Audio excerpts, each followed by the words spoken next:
Hello student, इस video में हम कक्षा 5वीं विषय हिंदी का ज्ञानी ए पाठ आज हम देखने वाले हैं। तो सबसे पहले मैं आपको इस पाठ का परिचय करा देती हूँ। कुछ शब्द हिंदी और मराठी भाषाओं में एक जैसे हैं, लेकिन उनके अर्थ अलग अलग है। इस पाठ में कुछ ऐसे ही शब्दों के बारे में हमें बताया गया है। देखो, अब हिंदी और मराठी भाषाओं में एक जैसे शब्द होते हैं, लेकिन उसका अर्थ कैसा होता है, अलग अलग होता है। इस पाठ में हमें ऐसे ही शब्दों के बारे में बताया गया है। तो देखो, ज्ञानी, बंडू भाऊ और सुदामा का परिवार आमने सामने रहता है। अब देखो, ये बंडू भाऊ और ये कौन है, सुदामा। इनका जो परिवार है वो एक दूसरे के आमने सामने रहता है। दोनों के बच्चे आपस में साथ साथ हंसते खेलते हैं। अब दोनों के बच्चे आपस में साथ साथ हंसते खेलते हैं। दोनों परिवार एक दूसरे के सुख दुख में सहभागी होते हैं। अब दोनों के परिवार जो है वो एक दूसरे के सुख दुख में क्या होते हैं, सहभागी होते हैं। सहभागी मतलब शामिल होते हैं। दोनों की मातृभाषा भिन्न है। उनकी जो भाषा है, बोलने वाली मातृभाषा, उनकी कैसी है, भिन्न है। इसके चलते एक ही शब्द के दोनों भाषाओं में अलग अलग अर्थ होने के कारण कई बार उनके बीच मनोरंजक स्थिति बन जाती है। अब देखो, उनकी मातृभाषा भिन्न हो जाने के कारण एक ही शब्दों के अलग अलग अर्थ होने के कारण कई बार उनके बीच मनोरंजक स्थिति बन जाती है। मनोरंजक मतलब दिलचस्प स्थिति बन जाती है। ऐसी ही स्थिति आज भी बनी है। अब देखो, ये जो बंडू भाई वो है, उनकी मातृभाषा कौन सी है, मराठी। और सुदामा जो है, उसकी मातृभाषा कौन सी है, हिंदी। अब मराठी और हिंदी में एक ही शब्द, लेकिन उसका अर्थ कैसा होता है, अलग अलग होता है। इसी कारण उन दोनों के बीच कई बार मनोरंजक स्थिति बन जाती है। वैसी ही स्थिति आज भी बनी है। तो देखो, बंडू भाऊ, सबसे पहले बंडू भाऊ क्या कहता है, मना करने के बाद भी बच्चे बरसात में भीग रहे हैं, अंदर बुलाकर उन्हें शिक्षा दो। बंडू भाऊ क्या कहता है कि मैंने मना करने के बाद भी ये जो बच्चे हैं वो बरसात में भीग रहे हैं, उन्हें अंदर बुलाकर उन्हें शिक्षा दो। ऐसा कौन कहता है, बंडू भाऊ। फिर सुदामा क्या कहता है, अरे बंडू भाऊ, मैं क्यों शिक्षा दूँ, शिक्षा तो उन्हें विद्यालय में मिल जाती है। अब देखो, शिक्षा, ये जो शब्द है वो हिंदी भाषा और मराठी भाषा में शब्द एक ही है, लेकिन उसका अर्थ कैसा है, अलग अलग है। अब देखो, शिक्षा का हिंदी में अर्थ क्या होता है, पढ़ाई, और मराठी में क्या होता है, दंड होता है। फिर बंडू भाव क्या कहता है, तो क्या बच्चे ऐसे ही भीगते रहेंगे। फिर सुदामा कहता है, बच्चे तो बंदर होते हैं, इसलिए खेलते ही रहेंगे।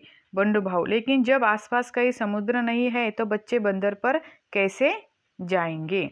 तो फिर देखो, सुदामा कहता है, बच्चे तो बंदर होते हैं, इसलिए खेलते ही रहेंगे। सुदामा, उसकी मातृभाषा में बंदर मतलब वानर, वो क्या कहता है कि वो बंदर होते हैं, वो तो ऐसे ही खेलते रहेंगे। लेकिन जब आसपास कहीं फिर बंडू भाऊ क्या कहता है, लेकिन जब आसपास कहीं समुद्र नहीं है तो बच्चे बंदर पर कैसे जाएंगे। फिर सुदामा देखो क्या कहता है, अच्छा जरा बैठो, मैं भीगा हुआ ऊन का स्वेटर सुखाने के लिए फैला आता हूँ। फिर सुदामा क्या कहता है बंडू भाव को, अरे ठीक है, अच्छा जरा बैठो, मैं क्या करता हूँ, भीगा हुआ जो ऊन का स्वेटर है सुखाने के लिए फैला आता हूँ।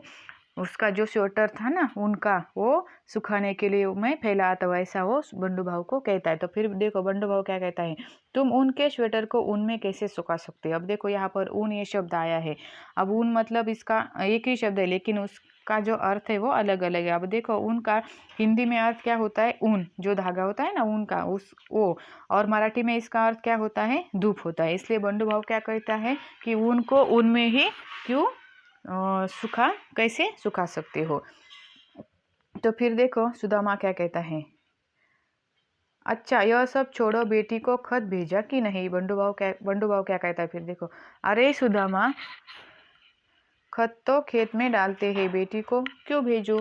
तो अब सुदामा की जो मातृभाषा है हिंदी, उसमें खत का मतलब क्या होता है, पत्र हिंदी में, और मराठी मातृभाषा में खत का मतलब क्या होता है, खात। तो फिर सुदामा कहता है बंडू भाव को कि बेटी को खत भेजा कि नहीं। तो फिर बंडू भाव क्या कहता है, अरे खत तो खेत में डालते हैं, बेटी को क्यों भेजूं।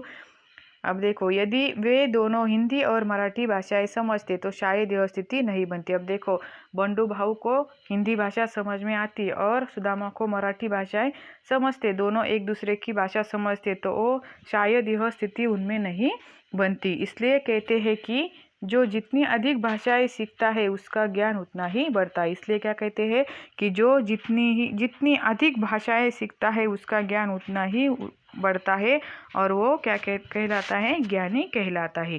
अगर सुदामा को बंडू भाव की मातृभाषा समझ में आती और बंडू भाव को सुदामा की भाषाएं समझती तो उन दोनों में ऐसी स्थिति बन जाती क्या? नहीं। इसलिए क्या कहते हैं कि जो जितनी अधिक भाषाएं सीखता है उसका ज्ञान उतना ही बढ़ता है और उसे हम क्या कहते हैं, ज्ञानी। इस तरह से जो हमारा पाठ है कौन सा, ज्ञानी, वो यहीं पर क्या होता है, खत्म होता है। अब देखो नीचे उन्होंने ऐसे ही कुछ हमें शब्द दिए जिसके हिंदी और मराठी में अर्थ कैसे है, अलग अलग है। देखो पहला कौन सा है, शिक्षा। हिंदी अर्थ क्या है उसका, पढ़ाई, और मराठी अर्थ दंड। उसके बाद बंदर का हिंदी अर्थ क्या है, वानर, और मराठी अर्थ बंदरगाह। ऊन का देखो हिंदी अर्थ ऊन का स्वेटर, और यहाँ पर मराठी में धूप। यहाँ पर खत का देखो हिंदी में क्या अर्थ है उसका, पत्र, और मराठी में खाद।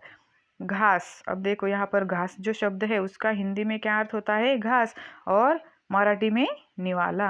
और जाड़ा का हिंदी अर्थ क्या होता है, ठंडी, और मराठी में उसका अर्थ क्या होता है, मोटा। इसी तरह जो ये जो शब्द है ये शब्द एक ही है लेकिन उसका जो अर्थ है वो कैसा है, अलग अलग है। इसी पाठ में हमें ऐसे ही शब्दों के बारे में उन्होंने कुछ शब्द दिए थे ऐसे ही, जिसका जो शब्द एक जैसे ही थे लेकिन उसका अर्थ कैसा था, अलग अलग था। इस तरह से हमारा जो पाठ है ज्ञानी वो यहीं पर क्या होता है, खत्म होता है। तो अब हम यही रुकते हैं। धन्यवाद।